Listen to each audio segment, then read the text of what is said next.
ASMR Coffin Radio. Welcome to another exciting episode of Coffin Radio. I am Heartthrob Rob, and joining me today is the one, the only, the fastest rising star in wrestling, Brittnie Brooks. Brittnie, how are you doing today? I'm doing so good. How are you? I'm doing well. I'm so excited. It's always a pleasure to catch you wrestling, dude. Oh, thank you so much. What is it like to be, like I said, what is it like to be the fastest, youngest rising star in professional wrestling? What is that like for you? It's crazy. I mean, I'm just trying my best.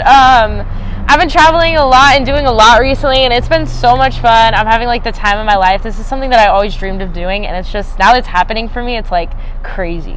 Absolutely, dude. I mean, you're making your mark. I mean, you kind of started when COVID happened, right? And then all of a sudden you got to take a seat for about a year and a half, and then, now you're back and killing it. I think everything you're doing is amazing. Thank you so much. And, early on, like I said, you're still so young. You kind of had to juggle school and your, wrestling career. What was that like for you? It was kind of go through with that. It was crazy. There were so many days where I was doing homework, in the backs of shows or in hotel rooms and on the back seats of cars. There was so much to juggle. But then once I graduated, it was all just perfect. And ever since, I've been having so much fun not having to worry about school or do that homework or focus on anything, but I get to focus on wrestling, and it's just been so much fun. Absolutely. It's really cool to see your career for sure. And I mean, I noticed you travel lots of different places. Obviously, you're based out of Arizona, but here you are in downtown Los Angeles, beautiful downtown Los Angeles, killing it. You're also in FSW, which is based in Las Vegas. Can you tell us a little bit about FSW and then, traveling so much as you do for wrestling?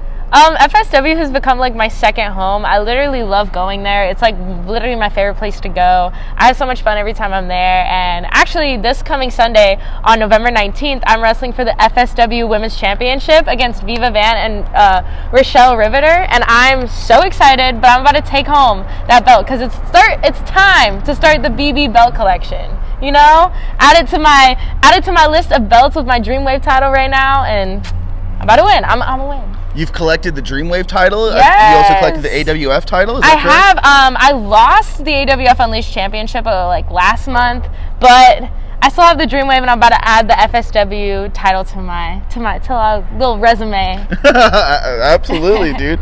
And you bring up Viva Van. She's one of the many opponents you've had in your career. I mean, you've had wrestle people like Viva Van, Billy Starks, Johnny Robbie, and Maki Ito. Who are some of your favorite opponents that you've had? They're all such stars, and I feel like I've had so many opportunities so early on that people wrestle their entire careers waiting for. I literally loved everybody that I've stepped into the ring with, but definitely some of my favorites is Viva, because I wrestled her in 2019, and when I was just a little kid, and now I got to wrestle her again at the FSW Gauntlet match a few months ago, and just to see the growth in both of us and the development in both of us was so crazy. And she's doing so many incredible, amazing things, and now she's about to go to Vietnam, which is so cool, and I'm just so excited for her. That's cool, man. And it's women's wrestling everywhere. You know what I mean? Take it wherever, take it globally. You definitely are having your hand in that for sure. And these are some of the opponents that you've had matches with. Who are some dream opponents that you have yet to have a match with, or that you wish you would have had a match with? Ooh, definitely. I want to run it back with Johnny Robbie again, because that was so fun. I was there for that one. Yes, and I want to run it back with Brooke Havoc as well, because those girls are both just so crazy talented and so good at everything they do. Some dream opponents that I haven't faced yet, definitely. I want to wrestle, one of the biggest ones that was on my list was Masha Slamovich, and now I'm wrestling her December 8th at the All-Women's Dreamwave show, where I'm defending the title for the first time. So I'm definitely nervous about it, but I think it's going to go great, and I'm looking forward to retaining my title, let's just say. I definitely am stoked. I really want to catch that one with you and Masha. That one should be cool for sure.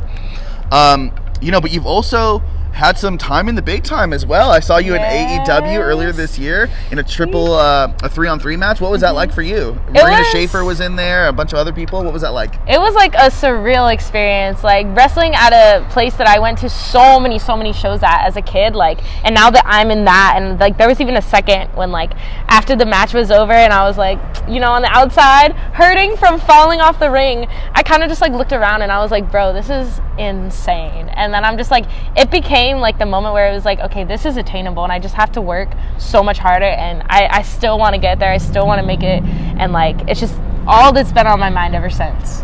Absolutely.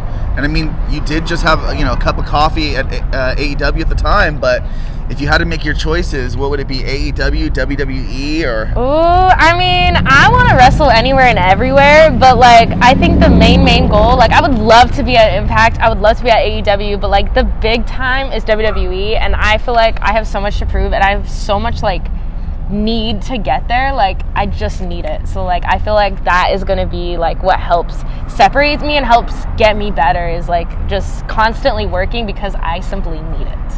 That's cool, man. And I think it's only a matter of time before you get the call from one of the majors, for sure. If it's Impact, AEW, WWE, I could definitely see that in your future, for sure. And I'm going to be super excited for it.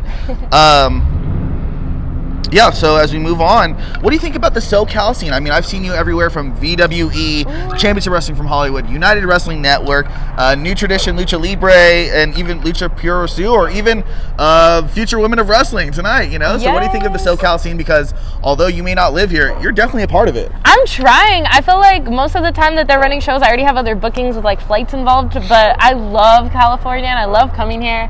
So I really hope to come out here more next year in 2024 and like make a little bit more of a mark. There's definitely some companies that I do want to start doing in the SoCal area, and I'm just trying to be everywhere, do everything, and wrestle anybody and everybody.